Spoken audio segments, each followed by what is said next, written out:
Welcome to District Command Central, your go-to source for the latest news and updates on the Washington Commanders. Don't forget to hit that subscribe button and ring the bell so you never miss a play. All right, let's dive into this breaking rumor that's shaking up Washington right now, because if what's being said behind closed doors is true, we might be witnessing one of the biggest internal meltdowns of the Commanders season, apparently. Head coach Dan Quinn absolutely lost it during a team meeting earlier this week. And the target of his fury, one of his own players, reportedly a key piece in the locker room. Someone expected to lead by example. Eyewitnesses inside the facility say Quinn's voice could be heard echoing through the hallway. His tone furious and final, the exact phrase making the rounds. And that's got social media going wild. He doesn't play for me anymore now, when a coach like Quinn, known for his calm, structured, defensive-minded approach, reaches a breaking point like that. You know something major went down. People close to the situation are whispering that it wasn't just about performance on the field. It might have been about attitude, commitment, or even something said during practice. And when a veteran coach like Dan Quinn draws that kind of line in the sand, it's not just a moment of frustration, it's a message to the entire roster that no one, no matter how talented, is above the standard. What's even more shocking is how fast the locker room vibe seems to have shifted after that eruption. Sources close to several players say the tension could be felt immediately after Quinn's outburst, with everyone walking on eggshells, avoiding eye contact, and whispering in small groups. It's the kind of uneasy silence that tells you the air's thick with uncertainty. And here's the kicker: no one has seen the player in question since that day he didn't show up for the following team walkthrough, wasn't spotted in the facility gym, and even skipped a community event he was scheduled to attend. That's got reporters, fans, and insiders all connecting the dots, wondering whether this might actually be the end of his time in Washington. For Quinn to go from fiery leadership to total exclusion like that, it has to be personal, right? Maybe it was a buildup of smaller incidents, a clash of egos, or even a heated argument during film review. Whatever the case, the Commanders are dealing with a distraction that could seriously derail their mid-season momentum. And that's the last thing this team needed right now. And let's be real, this couldn't have come at a worse time for Dan Quinn. The Commanders have been riding a thin line between promise and collapse, trying to build consistency under his leadership. And now this situation threatens to overshadow everything they've been working toward. You can almost feel the PR team scrambling to contain the story, issuing the standard "we handle all team matters internally" statements.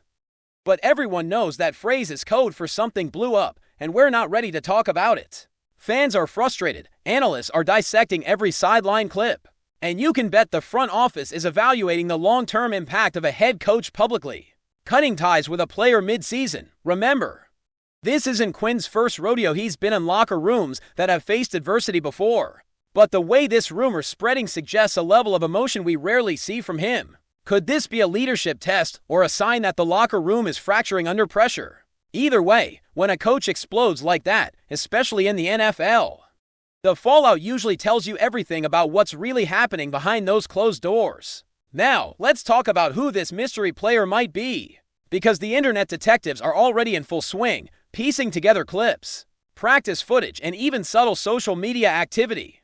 Some fans are pointing fingers at a defensive starter who's had visible tension with the coaching staff over the past few weeks.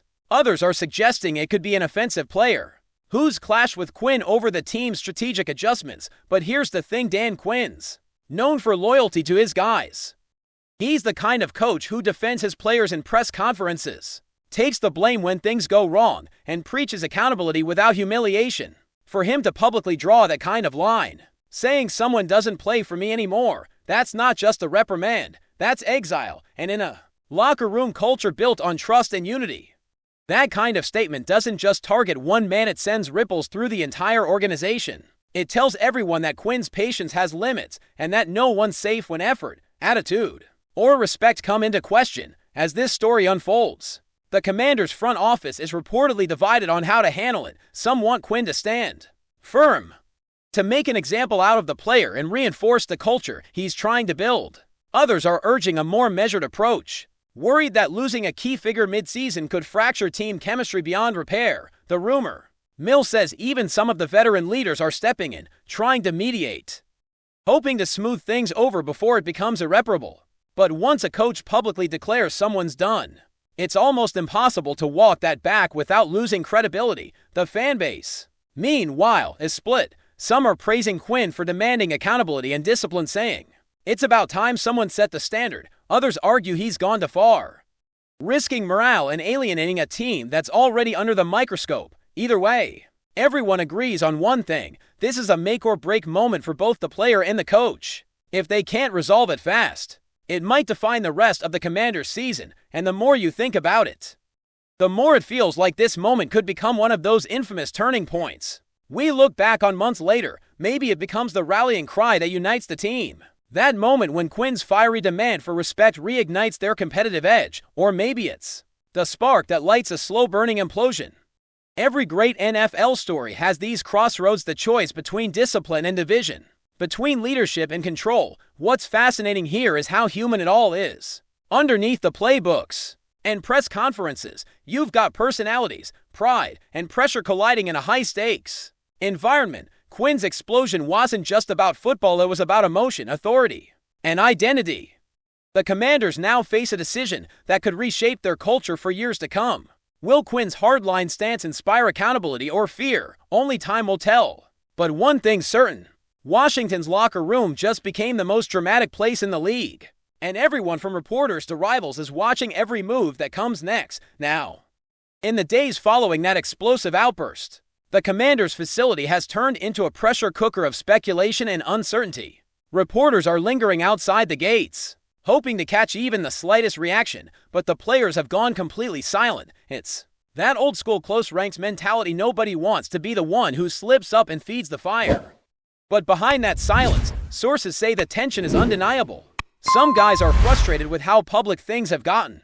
Others are defending Dan Quinn's right to demand respect. And a few are just trying to stay out of the crossfire. You can almost feel the nervous energy pulsing through the building, the way it does before a big storm hits. And the fans, they're divided down the middle, arguing across social media about whether Quinn's tough love approach is exactly what this struggling team needs, or whether it's the kind of hardline leadership that pushes talented players away. Either way, one thing's for sure: something has cracked inside the Commanders' walls, and no amount of PR spin can glue it back together until the truth comes out. If you listen closely to the whispers coming from inside the locker room, the story gets even messier. Apparently, the confrontation didn't just happen out of nowhere. It was the result of weeks of building tension between Quinn and this unnamed player. People are saying the argument started small, little disagreements about defensive schemes or effort in practice, but they kept piling up until they finally exploded. One insider described it as a bomb waiting to go off, saying Quinn had tried to address the behavior privately multiple times before losing his patience, and when he did, there was no mistaking his intent. "He doesn't play for me anymore" wasn't a metaphor, wasn't a warning, it was a declaration. That's the kind of line you can't walk back. Players talk, coaches hear, and word spreads faster than wildfire. Suddenly, the entire team is questioning what happens next. Will management step in? Will the player apologize? Or is this the end of the line for one of the Commanders' most recognizable names? Meanwhile, the NFL media circus has fully taken over, and the narrative's evolving by the hour. Some analysts are framing this as a bold stand by a coach who's trying to change a losing culture, saying Dan Quinn's setting a tone that's been missing for years in Washington. Others, though, argue that this kind of emotional explosion could backfire badly. After all, the NFL's a league built on relationships as much as talent, and when a coach loses the locker room even partially, it's a long road back. Talk shows are already running segments with former players debating the balance between discipline and respect, and insiders are digging for any past incidents that could hint at deeper friction. What's fascinating is how much this single outburst has exposed about the fragile dynamics of leadership. Quinn's reputation as a player's coach is now under a magnifying glass, and every word he says or doesn't say will be dissected for meaning. For now, though, he's holding firm, reportedly telling the team that standards matter more than personalities, and that no one is bigger than the program at this point. It's not just about the coach and the player anymore, it's about how the entire organization responds. The Commanders' front office, already under pressure to prove that this franchise is heading in the right direction, faces a critical decision. Do they back Quinn publicly, reinforcing his authority even if it means cutting a popular player? Or do they step in to smooth things over, hoping to preserve harmony and minimize the damage? Both paths come with risk. Supporting Quinn might stabilize the locker room in the short term, but alienate players who feel the punishment went too far. Trying to reconcile could make Quinn look weak, undermining the very discipline he's trying to instill. It's a classic leadership dilemma, one that could define this era of Commanders football. Behind closed doors, executives are reportedly weighing trade options, exploring roster moves, and debating whether this situation can even be salvaged. Because once that kind of trust breaks between a coach and a player, the repair process is long, complicated, and rarely clean. If you're enjoying the coverage, make sure to smash that like button and drop a comment with your thoughts on the Commanders' latest moves. We want to hear from you, but there's also a different side to all this, a quieter, more human story that often gets lost in the chaos of headlines and rumors. Sources close to the player say he feels betrayed, blindsided even, claiming that Quinn's outburst came after a misunderstanding.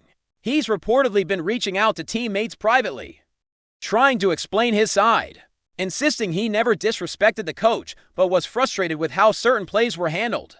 If that's true, then this isn't just a story about discipline, it's about communication breaking down at the worst possible time, and that's the danger in the NFL, where emotions run high, and the line between passion and disrespect can blur fast. Maybe both sides just hit their boiling point, and words were said that can't be unsaid. Maybe it's bigger than that, maybe this is about control, authority, and a culture still trying to find its identity. Either way, the fallout is very real, and every player in that locker room is watching how it plays out, knowing it could just as easily happen to them. So now, as the Commanders prepare for their next game, the story looms like a dark cloud over everything. Reporters will watch every handshake, every sideline glance, every post-game comment, looking for signs of reconciliation or confirmation that the divide is permanent. And Dan Quinn, standing at the center of it all, faces one of the defining moments of his coaching career. If he can channel this chaos into clarity, turning conflict into motivation, he might just solidify his legacy as a no-nonsense leader who rebuilt a fractured franchise.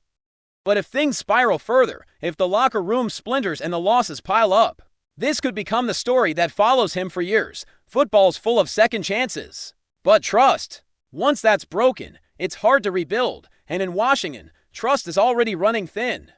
The only question now is whether this fiery outburst will become the spark that forges a stronger team or the flame that burns it all down. As the story continues to develop, insiders hint at the possibility of private meetings, mediated discussions, and strategic planning sessions being conducted to address the tension highlighted by Daniels. It's unclear whether these meetings are designed to mend relationships, plan a trade, or simply manage the narrative. But the fact that they are reportedly happening at all indicates the level of seriousness the organization is attributing to locker room sentiment. Daniels' revelation, therefore, is no longer just a rumor. It has become a lever that could shape organizational decisions, influence player behavior, and affect the Commanders' public image in profound ways. Analysts are also debating how other teams might capitalize on the situation, whether by offering trades, monitoring the locker room fallout, or reevaluating their own strategies based on the apparent instability. Fans are watching every media appearance, every team announcement, and every social media post with heightened anticipation, trying to piece together clues that could indicate the next move. In essence, Daniels' candidness has triggered a chain reaction, transforming internal dynamics into public intrigue, personal opinion into a force with potential strategic consequences, and locker room chatter into headline-grabbing news. The narrative has taken on a life of its own, and it seems unlikely that the story will settle until concrete actions are taken, trades are announced, or further revelations are made, making every day a potential turning point in the saga. Thanks for tuning into District Command Central. Make sure to subscribe and follow us for all the Commanders news you need. Until next time, keep the faith and hail to the Commanders.